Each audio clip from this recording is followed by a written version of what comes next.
Thanks for staying with us. So now let's talk today. This morning we will be discussing a subject matter which often stirs controversies, triggers bad blood between nursing mothers and their close family members, most especially possibly their mother-in-laws and mothers, in particular during the Omugo season. These are age-long beliefs and traditions many grandparents grew up with, but science and civilization is now saying they are mere hearsay or just a fallacy, and it's dangerous to the health of toddlers. We did not die.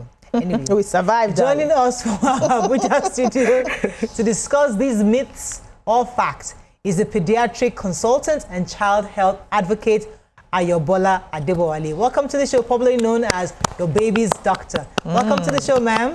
Welcome.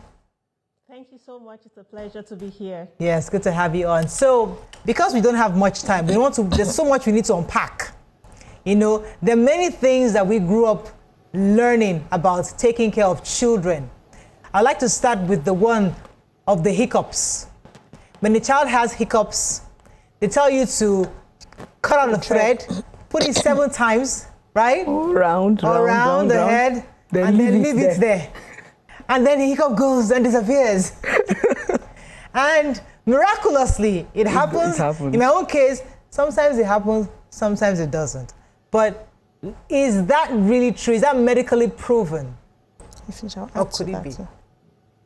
Because I have a personal experience. Okay, so about the hiccups, it's not medically proven that putting wool on the hair actually helps. For me, I think it's usually a coincidence. You know? Go ahead, ma'am. We can hear you.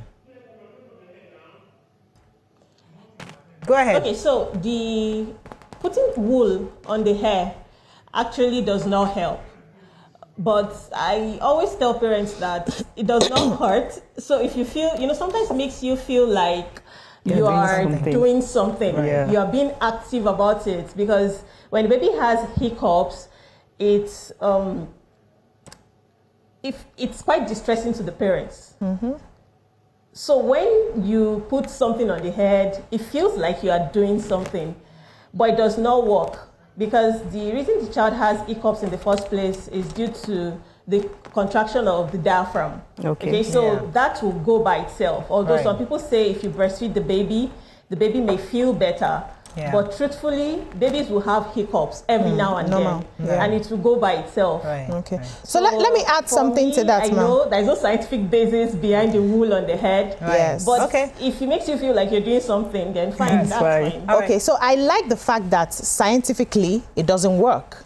But we need to also understand that beliefs actually work. It's you that make the beliefs powerful. Mm-hmm. Now, I grew up being used that rope from the edge of the cloth. Yes. Don't pull it out. It worked till I got to a certain age, and then I realized that it stopped working. Really? For yourself? Yes. Really? Yeah, my grandma was always doing it for me, and it was working. Now, I have a 9-year-old that till today, when she has hiccups, she comes to me, and I remove it, and I put it, and it works. Now, what is happening there? Scientifically, it's not really doing anything, but my beliefs are strong enough for her, and it's working. Yeah. Wow. So till the day she gets to an age where she realizes, Mommy, this thing you're doing is nonsense, it will stop working. Okay. So sometimes I believe that mothers had to do certain things that they believed. And because their belief was strong enough to hold it, it will relieve the child at the time. Till we now get to that point where you realize that, this thing was not really doing anything. It was just my belief that was holding it. Let's see about our guest. For my 9-year-old, it still works. Let's talk to our guest. Okay. Let's talk about another myth. Yeah, another one. They said exclusive breastfeeding, that we should give water. What do you think about that? Some people don't want to go. Don't want to do the exclusive. Hello, madam. Are you there? Exclusively. Hello, ma'am. Well, we say you should exclusively breastfeed a child. It means you should give your child. She's talking, but I can't hear her. Can't hear her. Nothing else apart from breast milk, because breast milk itself contains over 90% of water. Mm-hmm. Okay. Which means that you really don't need to give water. The way God has created breast milk, it is perfect for your baby. So for that first 6 months, everything your baby needs to survive for that first 6 months is in the breast milk. You don't need to give water, because we know that, first of all, the baby's stomach is actually quite small. and can take only a little amount of milk per time. So when you give water, you've already filled the stomach with a lot of water, and there is no space for the child to take in food. So that's the first reason. So the child will not be getting enough nutrients as the child should. Right. The second reason is that the baby's kidneys are not well developed, okay, to work with water. So it's better to avoid water in the first 6 months of life, especially if you're exclusively breastfeeding your baby. Of course, if your baby is formula fed, that's a different ballgame entirely.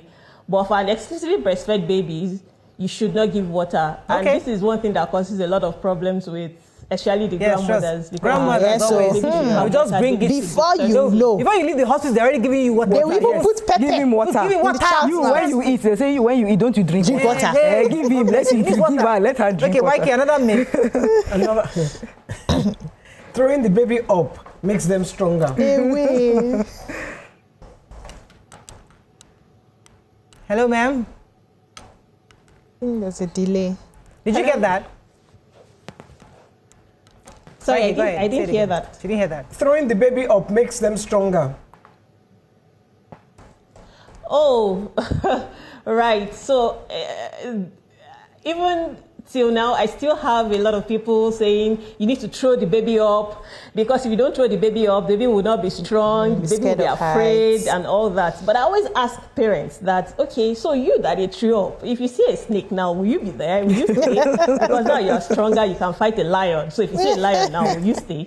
The truth is, either ways, if you throw a baby up or you don't throw a baby up, the baby will be fine. The baby will grow as the baby should. But there's a problem with, throwing babies up scientifically, although the cases are not so common, which is what we call shaking baby syndrome. So this occurs when you vigorously shake a baby and, the brain, because the neck of the baby is not well balanced yet. So the neck cannot really control the head. And then if you vigorously shake this baby, it causes shaking of the brain and can cause permanent brain damage. So it's better to avoid that. You don't have to throw your baby up to show that your baby can actually, to make your baby stronger. It's not necessary. Okay. It can hurt your baby because, of course, if the baby turns out to have shaking baby syndrome, then it becomes a problem. Okay. So it's not necessary. All right. For some people that they did not throw up, they are doing just as fine as. So we have a long list. So we're going to go. We have a long list with you. So we have quite a few. So it's not advisable to throw your baby unnecessarily or shake your baby. All those squeezing, molding, bending, and turning of your baby. It's not necessary. Okay, can you hear me? The baby will grow as it should, because that is the way the baby is created. Baby is created to attain several milestones. Can you hear me? So she can't hear me. I'm trying to, because we have quite a bit of things, but I don't know if she wants to hear what I'm saying now, because we need her to, there was a major one that I wanted her to address. The bathing the baby is really, because I have experienced it, all of us have experienced it. I remember my cousin's wife in the US, when she had her first child, Yolanda, I can never forget. My mother, because her husband's mother couldn't, my mom's sister couldn't come. So my mom was there, and she was bathing and scrubbing and did all the, Yolanda was crying. Massage. Yolanda was crying. Throw up, with oil and everything. Yes, the baby, oil, exactly. Turn the baby upside down. Yolanda was crying, called my cousin.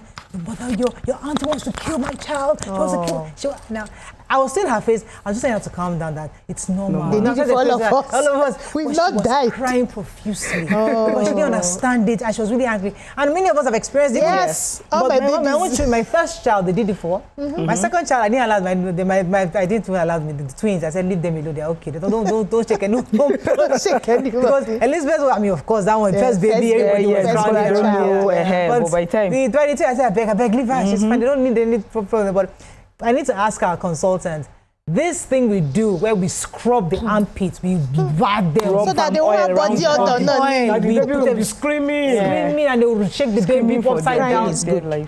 Does it really help to make these children healthier and not have body odors as we've been told? I hope she heard everything I said. Hey, God. I didn't get that. Sorry, can you come again? Let's go on a short break. When we come back, we continue this conversation. Stay with us. We'll be right back.